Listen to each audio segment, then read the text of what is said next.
All right. Well, I'm really excited we're all here today. I'm Steve Pokorny from the Swear Center, and we're here to talk about civic engagement. Yeah, hi Steve. So I am a VISTA Fellow at the Swear Center, and I'm also very excited to be talking to all of you. Hi everyone, my name is Kim and I'm a Civic Engagement Fellow for Brown Votes and also a Social Innovation Fellow at the Swear Center. Hi everyone, I'm Madison and I'm also a Swear Center Civic Engagement Fellow for Brown Votes. Great. I think in thinking about this past year and really reflecting, um, a year ago when we found out about the pandemic and that everyone would finish the year remotely, do y'all remember what it felt like or some of the things that you were thinking about? I was definitely very scared. I was very nervous. That at that time we had just kind of been starting to lay the groundwork for Brown Votes, and so much of civic engagement work is really about community building and kind of collaboration. So when we found out that a lot of that groundwork was going to need to be happening, remote and virtually, that was very scary for us. So we definitely had to kind of think about a game plan and figure out how we could still build that community virtually. Yeah, I remember that distinctly because those were some of the first virtual meetings that I think I had, was working with the two of you because, we sat down at that table and said, we really need to do this. And literally like 2 weeks later, we were all in different places. And I remember that Kimberly in particular, you were going back to a place that was heavily impacted by COVID. So it might have even been more scary in your environment. But Yeah, it was definitely tough. Well, listening to this, I wasn't at Brown at that time, but I was definitely scared too, on my end, for sure, not knowing what's going to happen, just like anybody else. And I started at the Swear Center in August, where we kind of thought for a minute that we would go back in person, but it didn't happen. So part of me was really like happy to be able to work from home, but the other part was like, yeah, but it's not the same, right? Like you can't really connect to people, you can't really build relationship in a natural way. And now what is natural? Zoom is natural, right? So we might have issues going back to in person. Yeah, for sure. And I guess that, obviously this was an unprecedented event. So how have we all adapted, and the programs that we're working on adapted to these changes? Madison, I think for you and I, we had to learn what digital, strategy and mobilization even was, and trying to, create a voting organization and also trying to get the Brown community mobilized throughout the summer and going into the fall. I felt like we were just looking up so many strategies and trying to figure out what are the best practices for doing this online. And, I think at one point we were very much trying to prepare for tabling and so many other, traditional in-person voting events, but that just couldn't happen. But I think ultimately we were able to find really amazing students who were, super engaged and super involved on creating infographics and creating other digital materials that worked out quite nicely for us. Yeah, it's kind of amazing because in some ways, so much traditionally of registering people would have been tabling, but this was probably more effective. A lot of the social media outreach, because tabling is so limited to where you can stick people and the times you can do it. So, it forced you to really come up with a method that reached the most people, and maybe in the long run might be a stronger strategy. But yes, we didn't have a clue, like, oh, how do we have an Instagram feed that's constantly filled with more information?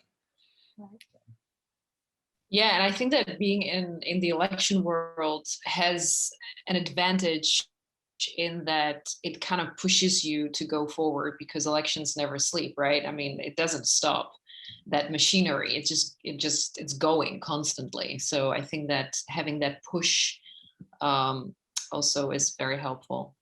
But talking to you guys, I would like to know what have been the biggest challenges that you have faced in your work over the last year. when you look back, what comes to your mind? I think one really big challenge was just the way that elections were just very different this year as well. So not only were we building an entire new infrastructure to try to do this work, but at the same time, we were also juggling sort of like constantly changing rules and laws governing elections. So it was very hard to kind of communicate all of those changes and keep students up to date on policies in their own states. Um, I think that was definitely one of the largest challenges that we had to overcome. Mhm. I mean, remember when we weren't even sure if students would get their mail in time because they had quiet period and the mailroom was closed, and like it's butting up against, so there are all those just fluctuations of brown mail, and states were changing their primaries all the time. I mean, even resource websites with resources were often not up to date or couldn't adapt fast enough. So. Right. And I think even on an interpersonal level, there was just really a reimagining of what community building looks like, of what working with people looks like, and building organizations. And I think, Madison, a lot of what we juggled was trying to figure out, how do we not ask too much of people? We wanted students to be super involved in our work, and we wanted people to be super engaged, but there was also this understanding that we're dealing with a global crisis on top of a lot of other racial issues, a lot of economic issues that were happening at the time. And so it was a juggling act of, how do we also make sure that students are taking care of themselves and, have time to think about everything that's going on right now. Yeah, I think that that's an excellent point, since, I think it's still very difficult to kind of, grapple with reality, although let's just hope that this year is already bringing some positives. But yeah, last year was definitely difficult. And when I came on board, I listening to you guys and kind of knowing what you had already done at that point, and hearing some of the fears. I remember myself telling, I think, Steve, it can be much worse, much worse. And then it got worse. And then, I kept saying it can still get worse. And so, we kept, but yeah, I think that you've all done a tremendous job. So well done. Yeah, I mean, it is interesting because there were a lot of fears, but at the same time, you can see on your faces, you have a lot of, pride or enthusiasm for the work that was done and accomplished. Like, what do you feel like were some of your biggest wins of this year, and what you feel most sort of proud and excited about that you were able to accomplish? I think one of our big wins was the creation of our website, because it kind of addresses what I was saying earlier about the inconsistent and hard to keep up with information. But we kind of had an amazing dedicated team of students that tracked changes and looked at that and constantly updated our site and just provided kind of like a one-stop shop for all information that students could need, and even beyond students as well. Just any person who's eligible to vote, honestly. So I think that's a really big win. And also just the creation of our social media accounts. Our Instagram account in particular has been really successful, reposted by a lot of big accounts. We've been collaborating with the official Brown U account as well. And I think that has really just kind of made civic engagement, helped make civic engagement a priority at Brown, because that's kind of the best way to reach students, especially during, what's happening right now, where not everyone is physically on this campus. So I think those are some two wins. And then I don't know, Kim, if you want to touch on maybe like the advocacy side of things, because I think that has been really successful as well. Yes, I think, most recently doing a lot of coalition building with other voting organizations and other schools. Right now we are teaming up and partnering with a lot of local organizations to talk about increasing accessibility in terms of voting practices right here in Rhode Island, which has been really exciting. And, I think also too, during the election season, even having a challenge amongst different student groups to make sure and inspire other students to get registered and to actually then go and turn out to vote, I think was a really great way to mobilize the community. And, you know, it really blows my mind that it was really just about a year ago that this all got started. And, you know, Madison and I felt pretty behind in terms of what Brown was doing when we, you know, compared other peer institutions. But now it's really amazing that, you know, we're having conversations with them and people are asking us about our best practices. So I'm really proud of the work that we're doing. And I think it has had a large impact. Yeah, and one more thing I think that is super exciting is our connection with obviously the Swear Center and the admin as a whole. I think that what's crucial to this work is sort of institutionalization and collaboration in all aspects of campus. So like what Kim mentioned, working with other student groups, and thinking about, again, how student groups and their activism connects to electoral politics and kind of helping students see those connections. And then also just working with, you know, the Swear Center to like publicize the things that we're doing, but also to get in touch with other administrators and just continue to institutionalize efforts and increase accessibility for all students to participate in civic engagement on this campus. So yeah, definitely very excited about all of that. That sounds wonderful. I am definitely, my biggest win is to, you know, to be part of the Swear Center team. I mean, that is a win of its own. And just kind of learning the ropes of higher ed. Obviously, I come from a slightly different background, you know, as an election specialist working in different countries in the world, but also here. I think about elections from a very different angle. And so seeing the higher ed efforts, you know, at Brown really was amazing experience. It still is an amazing experience. And I'm very, very happy to be part of it. And also just, you know, from my own experience, whenever I work in the field, youth engagement is a huge topic. And so seeing it here domestically, finally, is wonderful to see. Steve, do you have any big wins from this past year? Yeah, I mean, to me, for me, the biggest ones is really just the whole Brown votes at all. You know, in January, we were just like beginning to think like, oh, it'd be nice to have an organization like this. And now here we are a year later, and you know, not only was all of the work that was accomplished over the election, but now with sort of the second wave of the organization starting to work on more of its education, that's very exciting to me. And just, as you've all mentioned, sort of the general institutional awareness of the importance of this, I think, is a national awareness, but I just feel like there's a lot of support on campus and interest in being involved. So it's exciting work to be a part of. Yeah, I definitely agree. I guess further going into our moments of reflection, does anyone have any key takeaways from this past year?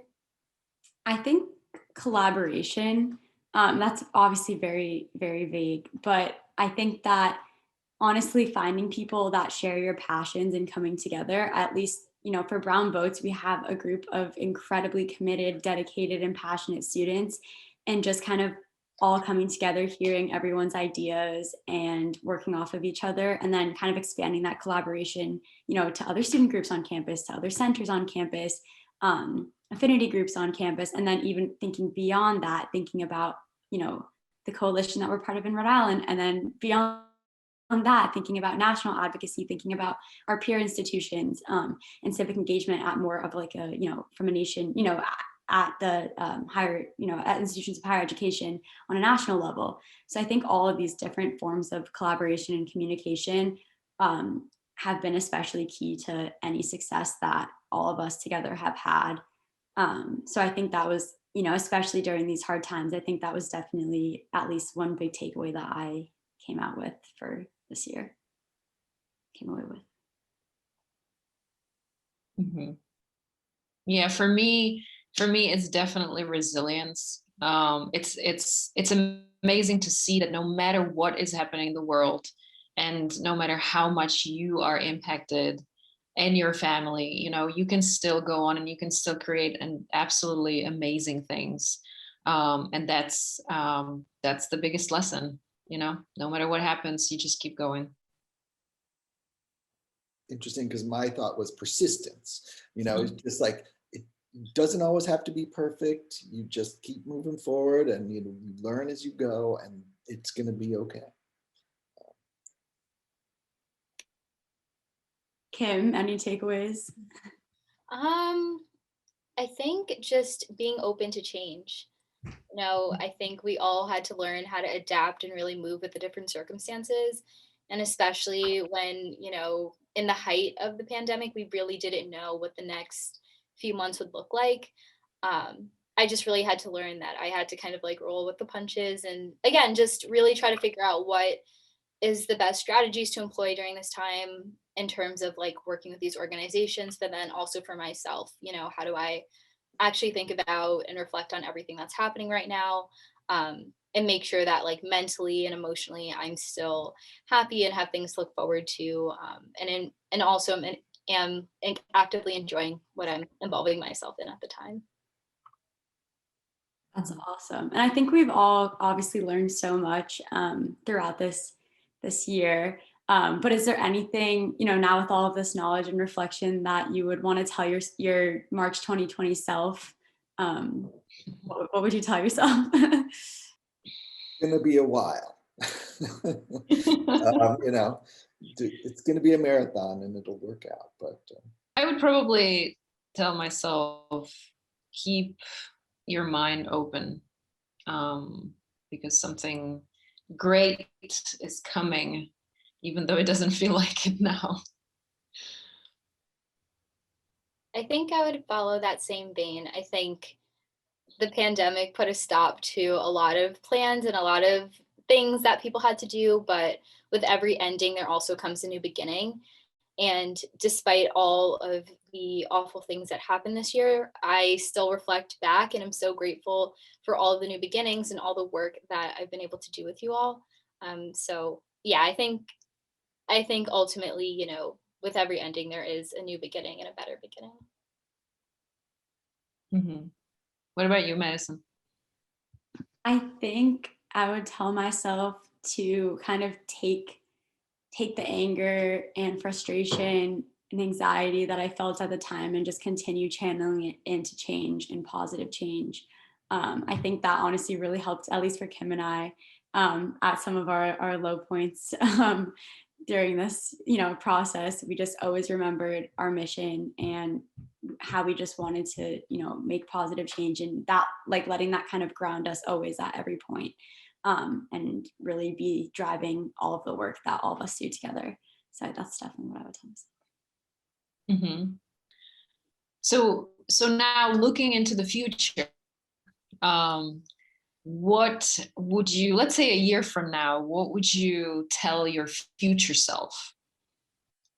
I think, regardless of the circumstances and the situations, that you should be proud of yourself for just being able to handle everything that you're going through. I think a lot of times we're always looking forward to what's next and I could be doing better.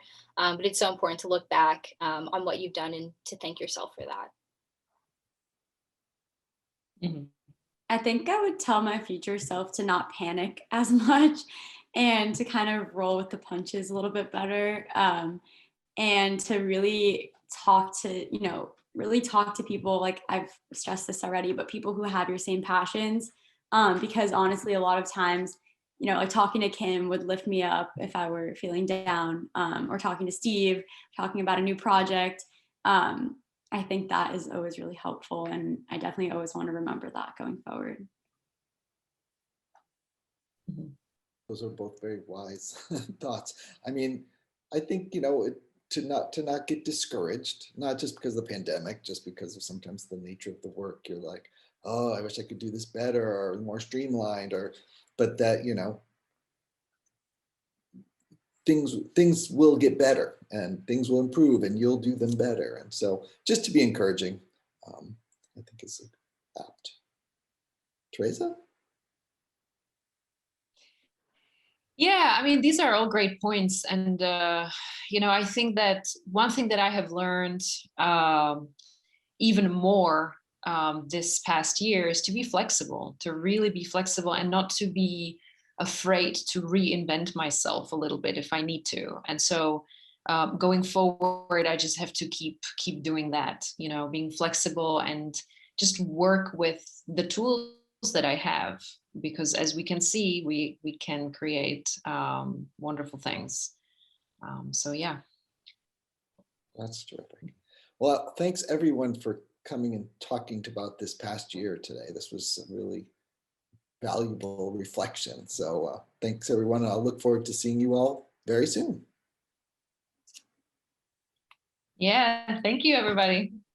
Nice talking to Bye. you all. Nice talking.